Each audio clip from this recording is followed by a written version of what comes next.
O agronegócio movimenta bilhões, influencia a economia e pauta discussões. Entre dados técnicos, políticas públicas, meio ambiente e inovação, o jornalismo enfrenta o desafio de traduzir tudo isso para diferentes públicos sem perder a precisão e nem o senso crítico. Como traduzir um setor tão técnico e diverso em informação acessível, confiável e interessante? Eu também quero saber.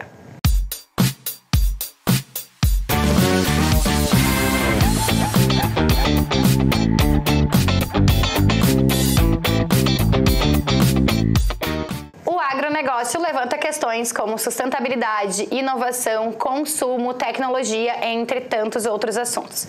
E hoje é dia de conversar com pessoas que convivem e entendem muito bem desse cenário. E é por isso que eu tenho aqui no estúdio comigo, hoje, para falar de jornalismo agro, a Bruna Karpinski, que é jornalista, e o Nestor Tipa Júnior, que é fundador da AgroEffective, agência de comunicação e marketing estratégico para o agronegócio. Sejam muito bem-vindos.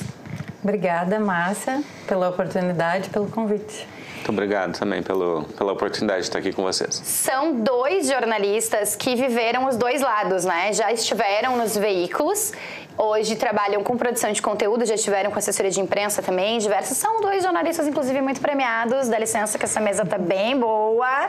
Então, assim, como são dois estreantes aqui no Fala Mercado, eu vou explicar para vocês que neste programa o protagonismo é do mercado. Preparados? Tudo certo. Bora? Com certeza. Então vamos lá, vou começar com as mulheres, né? E assim, eu sempre tento que a gente comece o nosso papo de uma forma bem didática. Então, para começar a nossa conversa, eu queria ouvir de vocês assim, como é que o jornalismo pode contribuir para aproximar o agro da sociedade sem cair, especialmente em estereótipos?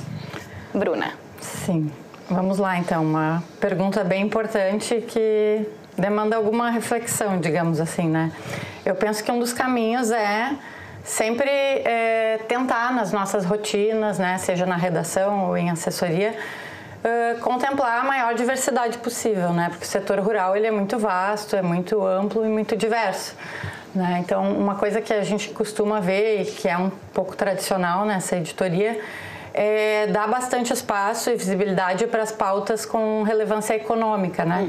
Então, na minha perspectiva, o desafio de aproximar mais as pessoas desse setor passa necessariamente por explorar outros vieses, né? Também a questão da relevância social, da relevância ambiental, né? Enfim, a questão da sustentabilidade. Então, seria explorar essa diversidade de pautas, de abordagens, de fontes, né? Que tem muita gente interessante, especialista, para falar sobre os mais diversos assuntos, né? Acho que passa mais ou menos por aí. E para ti, Nestor? Bom, acho que complementando o que a Bruna colocou com propriedade, né, essa questão do viés econômico, né? A grande maioria dos veículos de comunicação levam o agro para as suas editorias de economia. Poucos ainda têm sua, como o próprio Correio do Povo, que a gente trabalhou, que tem sua editoria específica de rural. E uma coisa que, quando eu estava, digamos assim, como repórter do outro lado, e a gente era muito cobrado, e na época eu me lembro que eu até ficava às vezes um pouco bravo com isso, aquela pergunta básica: e o consumidor? O que tem a ver com isso? E hoje, trabalhando do outro lado, né, como se diz, né, do balcão, essa pergunta começou a fazer sentido. Por quê? Porque a gente precisa levar essas informações do agro, seja ela de forma econômica, social, até as questões técnicas, muitas vezes, com o reflexo daquilo que tem na sociedade, porque é uma coisa que é muito clara: a densidade populacional ela é dividida em população urbana e população rural.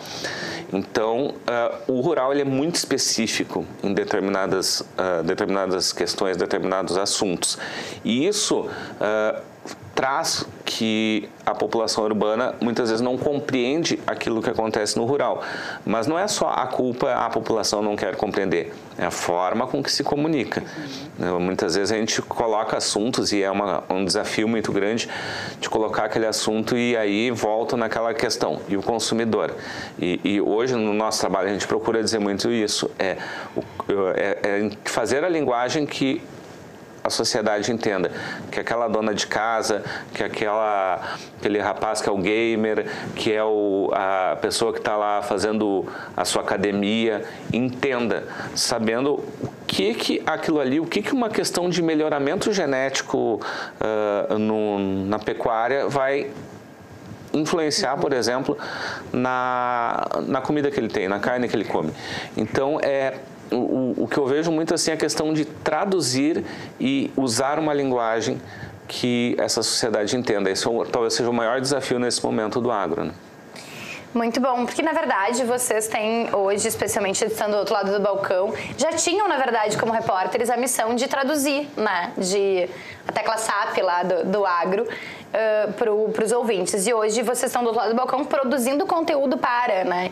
Então, o que torna tão relevante quanto reportar para a sociedade é abastecer esses veículos para que essa comunicação seja mais efetiva. Passa por isso, então. Bom, vocês acham que de alguma forma a cobertura do agro mudou nos últimos anos?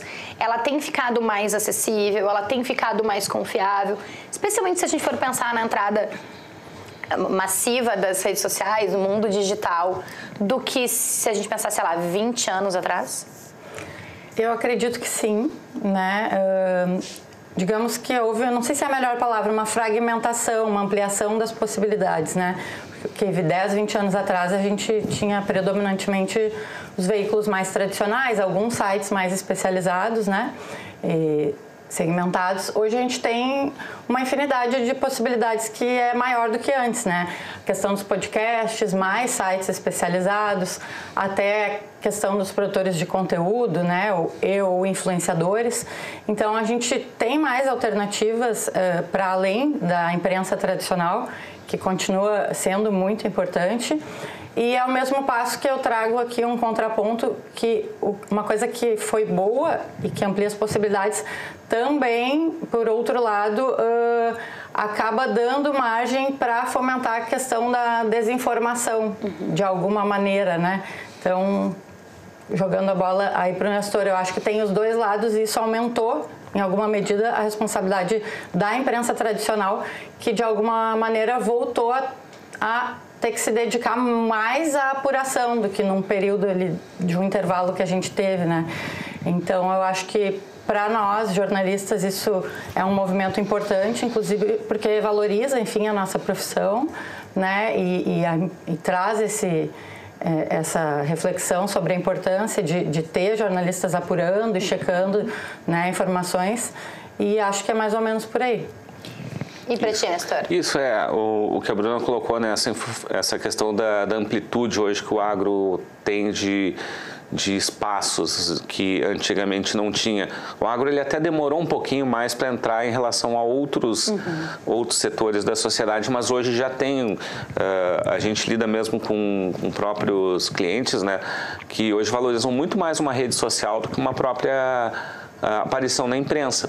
Então, isso já é uma realidade dentro do agro, com a participação também, como dizem, podcasts, uma coisa que é muito utilizada pelo produtor rural, e tem pesquisas que já mostram isso, é o WhatsApp, ele estar em grupos, estar nas suas comunidades.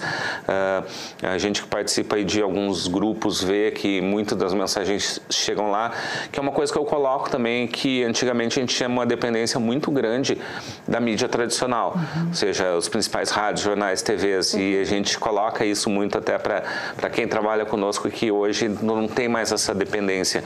Hoje um portal regional, um portal segmentado, ele acaba dando a mesma amplitude muitas vezes, porque hoje tu dispara uma notícia num portal X e ela circula pelo WhatsApp, vai ter uma audiência muito grande, né, em relação a isso.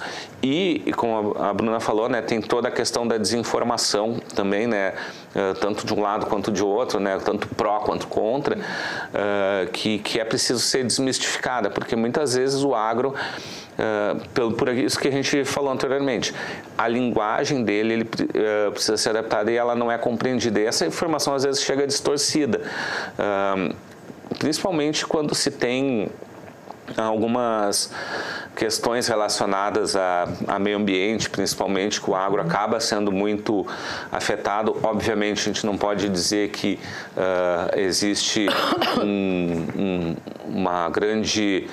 Não existe que todo produtor é correto, mas a grande maioria é. E, às vezes, ele é tratado como regra e não como exceção. E o agro precisa desmistificar isso. De que forma?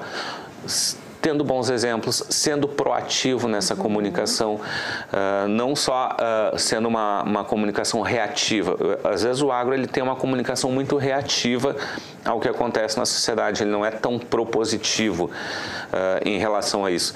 Então, é muito de reagir em relação ao que acontece. Acontece lá alguma coisa, desmatamento na Amazônia. Primeira coisa que as pessoas pensam, agro. Tem uma série de outras questões. O agro talvez seja o menor dos problemas que tem lá. Não que não esteja gente utilizando, muitas vezes até o agro é utilizado por outros para ser usado como justificativa, né, em relação a esses problemas. E o agro, ele acaba, às vezes, reagindo às vezes, até com uma forma de confronto. E o agro ele precisa, na verdade, ele ser mais propositivo, conversar mais com a sociedade num outro tipo de vibe, de linguagem em relação a isso, para poder justamente começar a ter uma outra imagem com a sociedade em si. Eu vou pegar esse gancho de vocês, né? A Bruna trouxe a questão da desinformação e da necessidade ainda maior de apuração dos jornalistas. O Nestor também trouxe essa questão de ser proativo nessa comunicação. O agro, ele tem, assim, por essência ou por hábito, ser muito técnico, né? Ou que leve para o lado da economia, como vocês trouxeram no início, ou que leve para essas questões mais específicas mesmo, da pecuária, do desmatamento, do clima, enfim. Passamos por uma enchente, né? Certamente um setor muito afetado. E aí eu queria saber muito do papel de vocês como jornalistas que se dedicam a isso, a essas pautas. Qual é o papel de vocês em traduzir isso, né? Em fomentar esses jornalistas, em colaborar com essa apuração. Hoje, como a gente falou, desse lado do balcão em que vocês subsidiam os jornalistas da imprensa, seja ela tradicional ou esses novos meios, novos canais. Papel de vocês como jornalistas que se dedicam a essas pautas, né? De vocês e de outros nomes, obviamente, que a gente poderia citar e que poderiam estar aqui também, enfim, nessa questão da tradução, né? Talvez um facilitador da pauta de algo que pode ser muito técnico, muito estereotipado e muito distante do urbano, né? Como trouxe o Nestor antes. Sim, eu penso que o papel de todos nós jornalistas, de um modo geral, independente da área, sempre é esse, né? Traduzir aquele assunto de forma simples. Às vezes o assunto é menos técnico, outras é mais técnico, né? O jornalismo rural, ele é muito específico e ele envolve conhecimentos de economia rural, de política rural. Então, tu transita ali por essas outras duas áreas, pelo menos, né? Ao longo do trabalho ali, das suas rotinas, e acho que é um desafio grande, né? E essa questão dos dados, da especialização, é uma coisa que tu adquire com o tempo, né? No início não é fácil, não é assim, não são todas as pessoas que têm essa afinidade, digamos assim, né? É um setor que acaba formando pessoas, né? Porque eu mesma comecei sem ter conhecimentos técnicos sobre pessoal. O que eu tinha era a identificação com o assunto, por conta de que o meu avô era apicultor, enfim, sempre se produziu alguma coisa. O meu outro avô, do lado paterno, trabalhava numa lavoura de arroz em Santo Antônio da Patrulha, e eu me criei na cidade, mas tive infância, assim, nos fins de semana, que era um pouco rural, né, que tinha essa vez. Então, o que eu tive ali naquele início foi a identificação e a força de vontade, mas muita dificuldade, né, até que tu entenda toda a complexidade do setor e depois vai, né? E fui ficando, já tô há 13 anos aí, desde 2012, 13, mas é um desafio grande porque são informações técnicas realmente e que às vezes tu não tem como fugir disso. Na verdade, tu precisa entender, né, daquilo ali, aquele dado ou aquela explicação daquele especialista para tentar passar da forma mais simples, pensando que o teu leitor ou o teu espectador pode ser especializado, pode ser alguém, né, da área, um produtor rural, mas pode não ser também, pode ser uma pessoa que vive na cidade e que não tem contato nenhum com aquele tema. Então, o desafio realmente é equilibrar os pratinhos de forma que tu fique ali no meio do caminho, nem tão simplificado, né, para alguém que é da área não achar superficial, mas também nem tão complexo para alguém que é de fora poder compreender, né, e absorver aquela informação e aplicar no seu dia a dia, né? Como um dia tu teve que fazer, né? Sim. Conseguir aprender para poder explicar para as pessoas. É isso que eu ia falar, né? Eu não conheço ninguém ainda que decidiu entrar numa faculdade de jornalismo para dizer, vou fazer jornalismo rural. Talvez hoje em dia até tenha um que outro sobre isso, mas na época que eu entrei, né? Porque eu mesmo, eu brinco sempre que eu entrei para fazer campo, né? Só que não era o campo de futebol que eu queria, não era o campo. Eu brinco até que eu entrei para... Eu rezei tanto para isso, que eu queria trabalhar no campo, que fui atendido, né? Mas o campo veio de outra forma. Eu não especifiquei qual campo, né? A culpa é minha nesse caso, né? Sobre isso. Mas ninguém quis entrar no jornalismo para isso e a gente mesmo, eu digo, eu tenho anos de experiência, mas eu posso dizer, eu não conheço tudo ainda.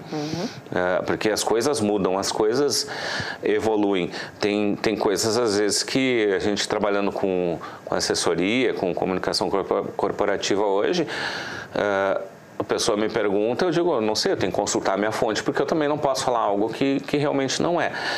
E a gente vê isso muito também, que além dos jornalistas especializados, muitas vezes a gente tem que lidar com um jornalista que num dia está cobrindo um buraco de rua, no outro está numa pauta na Assembleia Legislativa, e no outro ele está na pauta rural. E tem que ter esse entendimento. Às vezes vejo até alguns colegas assim que falam, porque o fulano lá acha que... eu vi esses dias aí, que a ovelha bota ovo, entendeu? Uau. Claro, para nós aqui que trabalhamos, nós vamos olhar que coisa, né? Pelo amor de Deus. Mas daqui a pouco uma pessoa que nunca teve convívio com o campo, enfim, pode não saber essas coisas. Por mais tradicional que seja, mais que a gente seja humanamente dizendo que a ovelha não bota ovo, uma pessoa não pode saber. Precisa ser dito. O óbvio precisa ser dito. E muitas vezes também a gente lida com isso. Quando o repórter lidava, e agora do outro lado a gente lida com jornalistas que não têm esse conhecimento amplo do agro, tem um conhecimento básico. E acho que esse papel, inclusive, nosso do lado de cá, é traduzir também para esse jornalista.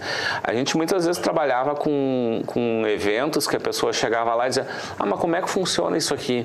Aí tu traduz até onde tu sabe, mas aí é que tá, e até dentro desse papel, né, tu quer que ele converse com a tua fonte, então tu bota a tua fonte a falar. Então é um papel muito...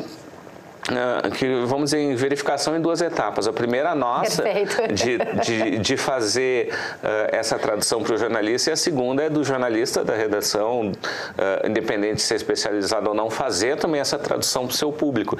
Então a gente tem essa missão e como falei, da linguagem, tem uma colega minha, a Ieda Risco, que trabalha com a gente, ela fala muito, nós temos que fazer a Dona Mariazinha lá Dona Maria, famosa. Da vila, saber o que tá, como eu falei antes, o que o melhoramento genético lá de um animal a campo vai melhorar no bicho que ela prepara no dia a dia, né? Eu acho essa máxima da Dona Maria excelente, né? Porque a gente já teve alguns... A gente teve, por exemplo, quem quiser pesquisar, a gente teve um episódio que falou sobre jornalismo, produção de conteúdo na área médica, que é mais ou menos isso, né? Porque também é uma questão muito técnica. Mas é interessante esse lugar que vocês trazem de pessoas que começaram sem conhecer e hoje precisam ajudar também esses iniciantes, né?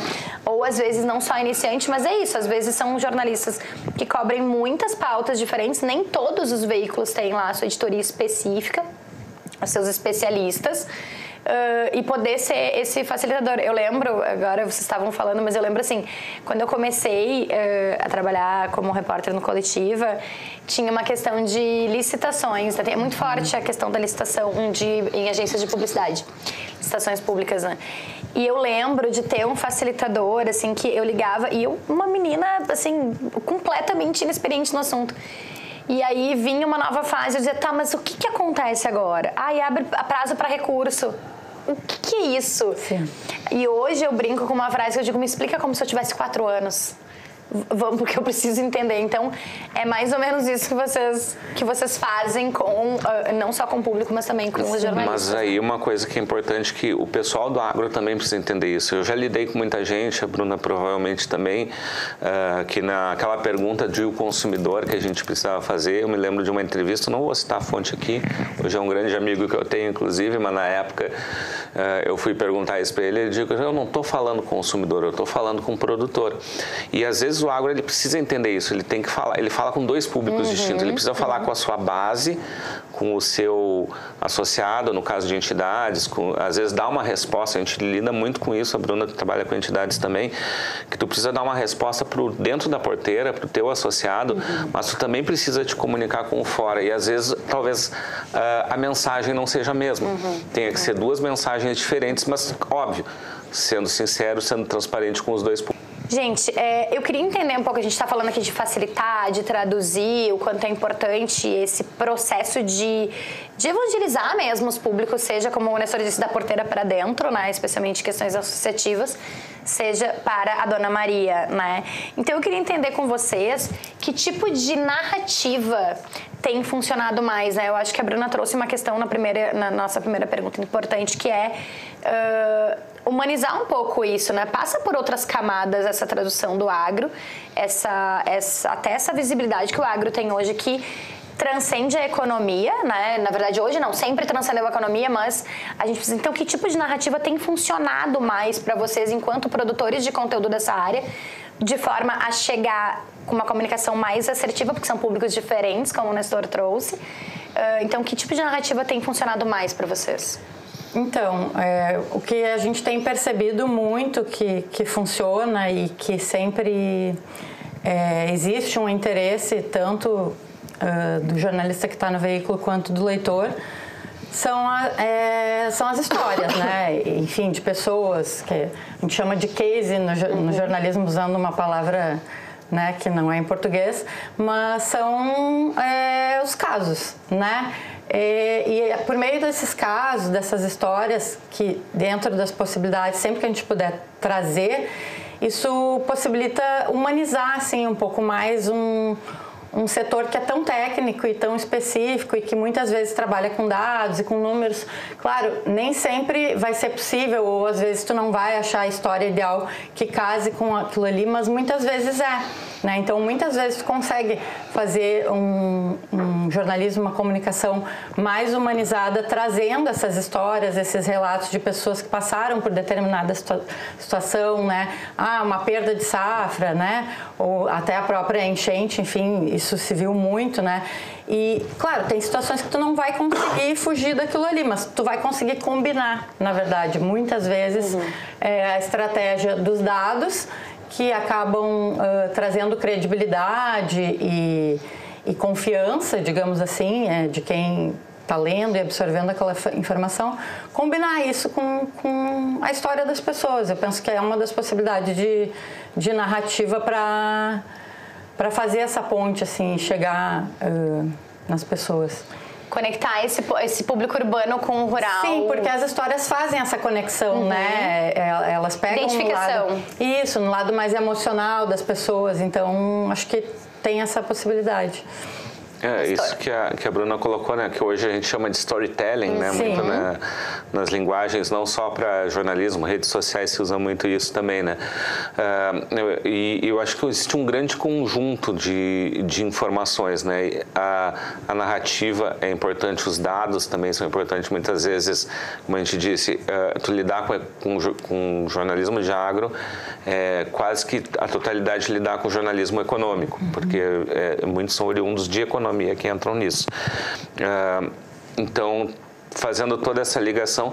E uma coisa que até esse tempo eu escrevi sobre isso, que foi sobre que tu tem que lidar, o agro é complexo porque tu acaba lidando hoje com toda a questão de gerações também, com 8 públicos diferentes. Tu tem da geração do avô, do pai, do filho, já do neto, e tu tem 2 lados, o urbano e o rural. Então são 8 públicos diferentes para 8 tipos de mensagens diferentes, né? E isso faz com que a gente tenha que se desdobrar cada vez mais também nessa tradução da informação. E eu vejo que as narrativas precisam ser bem construídas. A gente lidou muito isso no ano passado com as enchentes, que o agro ele foi muito afetado, foi um dos setores que foi mais demandado em termos de notícia. A gente atendia muitas vezes pedidos e colegas de São Paulo, do Rio, de Brasília, do resto do país, para saber informações daqui, né? E às vezes a gente até tinha, muitas vezes, esse compromisso, né, de dar essa informação, mas lidando também com as próprias dores das enchentes, né? A gente teve caso de dirigente nosso que estava ali dando entrevista, fazendo notícia, mas a família estava ilhada. Numa propriedade rural, e ele tinha que se preocupar em dar entrevista, em fazer a questão do dirigente e ainda cuidar da família. Ou seja, aí entra nessas histórias, né? A gente acaba tendo essas narrativas também que a gente acaba vivendo. E isso, obviamente, passa pela nossa construção, pela construção que a gente faz de descobrir essas histórias, de contar. Às vezes, no nosso trabalho é um pouco mais difícil isso, porque às vezes o pessoal só quer dar informação técnica. E tu diz, não, tu precisa ter, especialmente para veículos eletrônicos, uma TV, a gente sabe, precisa de um case, como a Bruna falou. Sempre há uma exigência de um case. Então, muitas vezes as construções vão de acordo com aquilo que a demanda tem, para que tipo de veículo, para que tipo de público. Então, varia muito e esse é o desafio. Trabalhar todas essas demandas, cada um do seu público, e ser assertivo em cada uma delas. Eu vou trazer uma questão aqui que tem sido um assunto muito recorrente aqui no Fala Mercado, porque a gente trouxe essa questão humanizada, né? A gente trouxe essa questão dos cases, essa questão muito particular, né? Tivemos as enchentes, que foi muito avassalador emocionalmente para muita gente. Mas de um outro lado, e o agro tem muita questão tecnológica, né? Além de ser técnico, ele é tecnológico. Enfim, as feiras, né, Expo Inter, enfim, cada vez mais trazendo essas inovações, né? De que forma vocês acham que a inteligência artificial interfere? A pergunta é quase assim, a inteligência artificial já chegou no agro? Vocês já tiveram pautas que tiveram que explorar isso e talvez as pessoas, como a gente diz, o público urbano não faça esse link, né? Que o rural, ele é altamente tecnológico. Já tiveram que trabalhar, Nestor? Bom, sim, hoje em dia toda a tecnologia, a gente começou lá no início com a chamada agricultura de precisão, que era uma coisa que 10, 15 anos atrás a gente trabalhava muito, passou por toda essa agricultura 4.0, está chegando agora com a inteligência artificial que vem sendo utilizada. A gente vê hoje, lida com aplicativos que usam para gestão de propriedade, para trazer uma eficiência produtiva, para fazer uma análise de pecuária, análise da lavoura. Então, a tecnologia, isso é uma coisa, e isso está chamando muita gente, talvez, que um movimento que a gente tem, não em todos os setores, a gente tem setores ainda que são muito ainda não se utilizam dessa tecnologia, mas muitos setores já estão começando a utilizar essa tecnologia, fazendo esse efeito do filho muitas vezes ficar, que antigamente a gente tinha aquela coisa, a família lá, o campo está envelhecido, o filho ia para a cidade estudar e sempre tinha essas histórias e a gente já vê um pouquinho dessa reversão, não totalmente, como eu disse, ainda tem setores específicos que, no caso do leite, o caso do leite é um que é complicado, porque tirar leite todo dia, aquela coisa toda, mas já existem tecnologias que já começam a facilitar essa vida desse produtor. Embora também existem outras coisas como custos, preços, mercados, sim, que também afetam essa decisão dos mais jovens ficar. Mas hoje já tem essa tecnologia que está embarcada, a gente vê tratores hoje que já andam sozinhos, colheitadeiras que já funcionam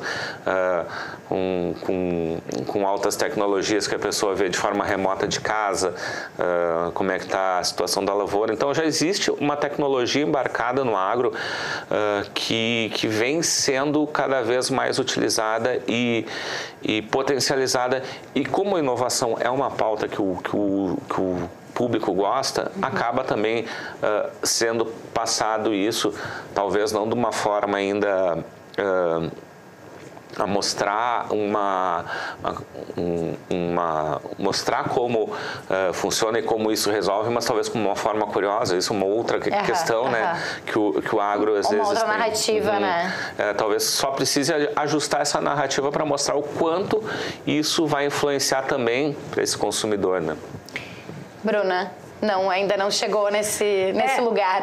Porque os clientes que eu trabalho, eles são pequenos, digamos assim. Então, é uma associação de servidores que eu sei, né, que eu vejo aqui, sim, que eles já estão incorporando no seu dia a dia, mas não é uma coisa assim... Ainda não é uma realidade. Uau, né? Eles estão fazendo coisas, cursos e tal, para facilitar a questão da fiscalização agropecuária e tal, mas ainda é muito prematuro, né? E a outra é a Associação de Produtores Agroecológicos, então é um assunto que ainda está bem incipiente. Bem incipiente. Por falar em assuntos, a gente está falando aqui de IA, a gente falou de vários outros assuntos que orbitam o agronegócio. Que temas vocês acham que dentro desse mundo agro vai ganhar espaço daqui para frente? Assim, o que vocês acham que vai ficar mais latente nessa área? Sim. Ao meu ver, sem dúvida, a questão da crise climática, né? Das catástrofes socioambientais, enfim, e as emergências sanitárias, né? Que é algo que tá bem alta, que a gente teve recentemente a questão da gripe aviária. E há 1 ano ou 2, a doença de Newcastle, que é uma doença bem importante, não é muito conhecida, não é tanto quanto a gripe aviária, mas que são doenças que impactam economicamente nas produções e socialmente na vida das pessoas que trabalham com isso, né? E que é algo que vem na esteira da pandemia da Covid, enfim, que se assemelha em alguma medida, digamos assim, né? Doença de pessoas e doenças de animais. E que está direta ou indiretamente relacionada com a questão da crise climática, né? As condições, enfim, ficam mais favoráveis ao aparecimento de questões assim. Então, isso acho que para os próximos anos são pautas que estão muito dadas, assim, que vão permanecer e que são importantes de serem vistas e de ser promovida uma reflexão sobre isso, né? Temos que olhar para isso. Sim, e inevitavelmente, acho que não tem como fugir de discutir e trazer pautas nesse sentido. Muito bom. Até antes de entrar nesse assunto, só fazer uma colocação também dessa coisa das narrativas de assuntos, né? A gente pode perceber, por exemplo, um grande exemplo é a Expo Inter, né, que a gente tem. Até a gente que lidava com isso até 2019, ali, a Expo Inter antes da pandemia, a gente tinha uma gama de assuntos dentro de um evento como esse, onde as discussões técnicas, onde as discussões que eram importantes para o setor, elas tinham voz e vez dentro de uma Expo Inter. Passado esse período da pandemia, hoje é uma dificuldade, por exemplo, a gente indica muito para clientes, vai fazer um seminário, tudo bem, mas não conta com cobertura de imprensa. Por quê? Porque hoje virou uma questão e aí entra dentro dessa narrativa que talvez tenha que ser ajustada. Eu quero o curioso, eu quero o boi mais pesado, eu quero a vaca de 1 milhão, eu quero o coelhinho, o menor animal, eu quero, quer dizer, são essas coisas... Clássicas. Eu quero o que um lá oferecendo larva para comer, como já aconteceu, entendeu? Então virou isso muito a Expo Inter, né? Tanto que eu digo assim, se tu quer fazer uma coisa legal para estourar numa mídia, não faz dentro da Expo Inter, faz fora dela em um ambiente fechado. Mas sobre os assuntos, eu acredito que esse da inovação que a gente falou anteriormente é um assunto que vem crescendo muito e dentro disso que a Bruna, concordo com ela também, dessas emergências sanitárias, climáticas, a sustentabilidade e como o agro, ele pode, dentro do seu papel sustentável, ele criar ambientes sustentáveis, ambientes que façam bem ao meio ambiente, desmistificar algumas coisas que realmente podem ser mitos em relação a isso. A gente trabalha muito com pecuária, por exemplo, que sempre a pecuária acaba sendo um vilão dessa história. E então é uma narrativa, é mostrar como a pecuária pode ser auxiliar ao meio ambiente, à sustentabilidade, em vez de ser o vilão. Então são temas que vão ganhar e temas que a gente consegue ver hoje que há um interesse maior quando a gente é procurado e quando a gente vende uma pauta, por exemplo, se tu entra por essas temáticas, elas têm mais aderência na própria mídia. Assim. Legal. Para a gente finalizar, provavelmente eu vou fazer essa pergunta e vai ter um minuto de silêncio assim, para eles pensarem, tá? Então vamos ter paciência com nossos convidados. Para a gente finalizar, eu queria que vocês compartilhassem com a gente uma pauta que foi muito especial para vocês no agro, que tenha, assim, que tenha marcado vocês. Não precisa necessariamente ser uma pauta premiada, enfim, mas que tenha de alguma forma mexido com vocês enquanto profissionais especialistas nesse assunto. A Bruna já tem alguma? Tem. Olha, eu achei que ia demorar mais. Vamos lá, mulheres, né? Então, da época de repórter, né? Obviamente, acho que dos dois lados a gente tem sempre boas histórias, né? Mas assim, eu fui repórter de Rural do Correio e passei pela Zero Hora também no Campo Lavoura, né? O meu período na Zero Hora foi mais curto do que no Correio, porém lá eu fiz uma pauta que me marcou muito, que foi acompanhar uma carga de bovinos embarcando na propriedade e sendo levada até o frigorífico, assim. Então, foi uma reportagem bem ampla e aprofundada sobre a questão do bem-estar animal e sobre como é feito isso ainda hoje de uma forma que era feita há 50 anos atrás. Uau. Né? Que não evoluiu muito, né? Assim, temos recursos, mas como é uma parte, eu acho que é terceirizada, né, Nestor? Não é... Enfim, tem um atravessador ali, sabe? Então, meio que se perdeu. Isso para mim foi bem emblemático, assim, eu não sou vegetariana, eu continuo comendo carne desde aquele dia, mas eu reduzi muito, assim, e penso que ao reduzir, dou a minha contribuição, que eu acho que, não sei, né, não consegui parar, assim, gostaria de me tornar vegetariana, mas não é algo que aconteceu e eu não me cobro por isso. Isso já tem menos de 10 anos, foi em 2016, vai fazer 10 anos ano que vem. Mas para mim foi bem emblemático, assim, e ao mesmo tempo chocante, porque tu tá ali no dia a dia, mas se tu faz mais entrevistas por telefone e tal, tu não tem aquela noção que tu tem quando tu tem a possibilidade de acompanhar. O choque. Né? E que é o ideal, enfim, é o que o jornalismo preza, né? Que a gente possa estar sempre no local para ver e apurar. Então, para mim foi bem emblemático, era O Caminho do Boi o nome da reportagem. Uau, eu não sei que efeitos streaming, que é meio chocante mesmo. Claro, na parte de comunicação, de assessoria de comunicação, a gente tem muitas, às vezes, coberturas que dão certo, estratégias que dão certo, mas eu também vou trazer algumas... Tem várias pautas da época de repórter, mas tem uma que me marcou em especial, que foi premiada, né? Mas depois eu até vou dizer a consequência dela. Que a gente fez uma reportagem sobre para a Rádio Gaúcha, na época, sobre como é que era uma escolinha rural, né? O trabalho de uma escolinha rural que era, acho que no município de Taquara, uma escola, me lembro que eu fui visitar para subir, era um rally para chegar até lá, né? De uma comunidade local e mostrando o dia de uma professora.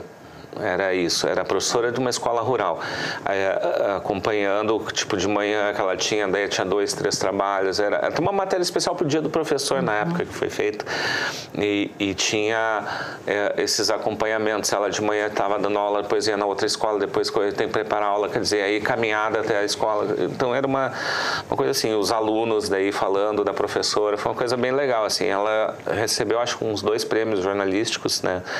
E uma das coisas que a escola tinha, que eles estavam fazendo um projeto sustentável de rearrecadação de lixo na comunidade, para vender latinhas, essas coisas, que era para a construção de uma pracinha para as crianças na escola. Eu me lembro que na época era R$1.000, era uma coisa assim básica, assim, de valor para a época, essa pracinha. Mas eles arrecadaram 400. Não tinham chegado no coisa. E como era a premiação em dinheiro desses valores, eu disse, não, então tomem esse valor para completar e vocês realizarem de ter. Aí quando fizeram a inauguração foi legal, que eu fui convidado, fui lá, foi bem bacana assim fazer. Fora outras matérias também que claro, hoje até dá uma saudade de fazer algumas como repórter, mas quem sabe um dia a gente não cria alguma coisa assim para falar disso. É isso aí. Gente, muitíssimo obrigado pelo tempo de vocês, por esse compartilhamento. Esse foi um episódio daqueles mais didáticos, assim, né? Que é realmente a gente não tinha abordado ainda nenhum tema relacionado a agro, né? Aqui no Fala Mercado. E aí, quando a gente começou a montar esse episódio, ainda a gente falou, né? Não, vamos fazer o recorte do jornalismo. Porque se a gente pensar, ainda tem o marketing agro, tem a publicidade voltada ao agro. Então, tem outros recortes aí que a audiência pode esperar. Então, muito obrigada por toparem com a gente, dar esse start nesse assunto que mexe tanto com a sociedade. Então, muitíssimo obrigado. Para vocês que ficaram com a gente até aqui, muito obrigado pela sua audiência, pela sua companhia. Lembrando aqueles nossos pedidos finais. Como diz a produção, agora eu tiro minha camiseta de apresentadora e boto a minha camiseta de youtuber, que é curte, comenta, compartilha e te inscreve no canal. Ativa o sininho do YouTube para ele te avisar sempre que tiver conteúdo novo. E aqui no Fala Mercado sempre tem. Eu te espero semana que vem. Tchau, tchau.